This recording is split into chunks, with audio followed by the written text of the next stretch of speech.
Meet Alex. So, last Tuesday, he pulls out his phone, opens up his banking app, waits for that little loading circle to finish spinning, and just stares at his balance. He's got literally nothing but pocket change left. But get this, the week before that, he had $3,200. I really want to set the tone for this explainer right out of the gate, because we're not talking about some dramatic Hollywood-style financial ruin here. No, this is something way quieter, way more common, and honestly, it's a whole lot more terrifying. Exactly $4.18. Just let that number sit with you for a second. Now, I want to be crystal clear about something right away. This is not a story about someone who's lazy, and it's definitely not a story about someone who's, stupid. There's this huge, unfair stigma around hitting zero, right? Everyone assumes it's this massive personal failure. But what we're actually looking at today is a highly specific sequence of events. It's a sequence that just hums along quietly in the background over years, until suddenly, one day, the music stops. Okay, let's dive into this, because we really need to completely reframe how we think about financial doom. I mean, what do you usually picture when someone goes broke? You probably imagine a sudden job loss, right? Or maybe a severe gambling addiction, or some massive obvious disaster that just strikes out of the blue. But what does it actually look like in reality? Well, it looks like a Tuesday.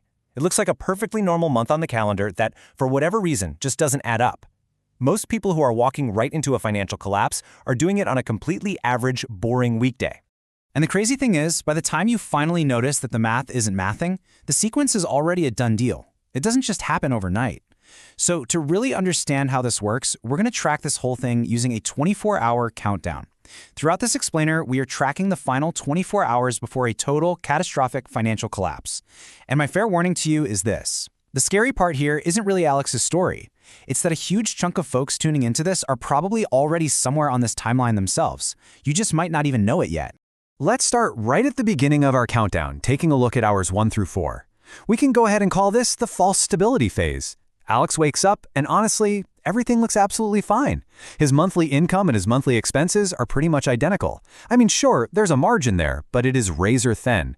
We've actually labeled that tiny little gap the lie. Because from the outside looking in, Alex has a solid job, he mostly pays his bills on time, he's sipping his morning coffee, and he casually swipes away a random bank notification on his phone because, well, the surface of his life looks perfectly okay. But here's the catch. This is actually the absolute most dangerous phase of the entire timeline, exactly because it feels so incredibly comfortable. But what's the terrifying reality hiding right beneath that false stability? Well, it's 57%. That's the actual percentage of Americans who literally cannot cover a $1,000 emergency from their savings. Just think about that. I want to casually drop that statistic in right here because it really drives home a crucial point. Alex's incredibly fragile financial setup, it's not some weird anomaly. It is incredibly, terrifyingly normal. Being just one single random emergency away from falling off the brink is basically standard operating procedure for the majority of people out there. Then, as we roll right into hours 5 through 8, we hit what we call the invisible drain. Think of it kind of like a bucket of water. You look down from the top and the bucket looks totally full, right? But down at the bottom, there are these tiny, invisible little holes silently draining all the water out while Alex is fast asleep. Clock strikes midnight and boom, $14.99 leaves his account for a streaming service he hasn't even opened in 3 months. Then another $29 vanishes for some cloud storage he doesn't actually need, plus another $10 for an app he totally forgot he downloaded, and he doesn't notice a single bit of it. The bucket is just quietly, continuously leaking. Fast forward to hours 9 through 12, and we hit a decision that feels, well, almost impossibly small. Alex goes out to grab some lunch with a friend. The bill's only $22, so he decides to just swipe his credit card simply because, hey, it's just easier, right? He isn't being wild or reckless here. He's not out there buying luxury cars or booking lavish trips to Europe. He's honestly just tired. But it's these tired, tiny decisions that slowly push him right into minimum payment mode. And totally without realizing it, he's quietly stacking up debt, and that interest is just starting to quietly compound in the background. So the crucial point here is this. Most financial collapse isn't caused by one giant catastrophic mistake. Actually, scratch that. It's really caused by 100 totally reasonable ones. This right here is the absolute core thesis of how everyday folks wind up going broke. It is just one reasonable, totally justifiable decision stacked on top of another and another and another until the whole scale just tips over completely. No single $20 lunch or forgotten streaming account is going to ruin you, but the aggregate combined weight of all that stuff? Oh, it absolutely will.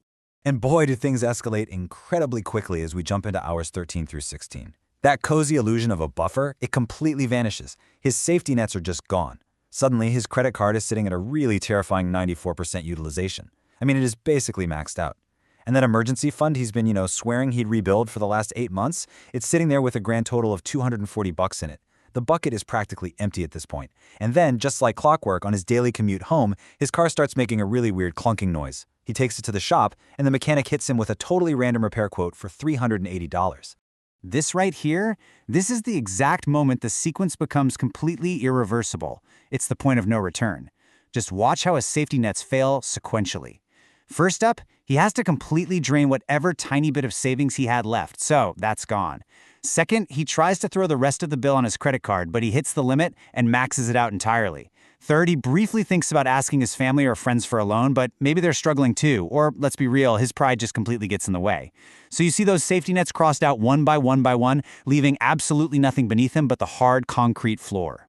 Now we're entering hours 17 through 20, and the cascade officially begins. And this brilliantly illustrates just how insanely fragile a system without a buffer truly is. We are literally watching the dominoes fall in real time. Since he couldn't afford to fully pay the mechanic, the car stays broken in the shop. Because the car's broken, he can't make his commute and ends up missing a full work shift. Because he missed that shift, well, his very next paycheck comes up short. Because his paycheck is short, his rent check ends up bouncing. And because his rent bounces, his bank absolutely hammers him with aggressive overdraft fees. So one single minor mechanical problem just rapidly escalated into 5 massive financial emergencies. Let's actually take a second to look at the immediate crushing penalties of those falling dominoes. He gets a $95 late fee slapped on by his landlord, paired right up with a $35 overdraft fee from his bank. That is $130 in pure, unadulterated penalties. Think about that. He didn't get to buy anything fun with that money. He didn't consume a single thing. It is literally just a tax on not having enough money to begin with. And because of this vicious cascade, he now owes more money than he actually brings home in an entire week. The math is officially completely broken down. So we finally arrive at the ultimate reckoning, hours 21 through 24. The clock is ticking so much louder now, and this desperate, frantic scramble begins just so he can survive the week.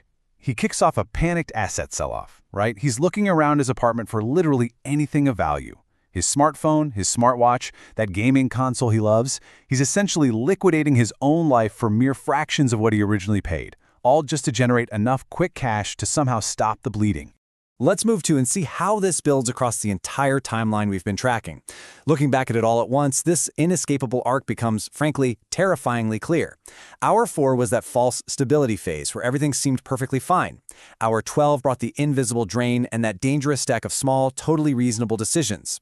Hour 20 was the cascade, where every single domino just fell apart. And now we hit hour 24, the reckoning.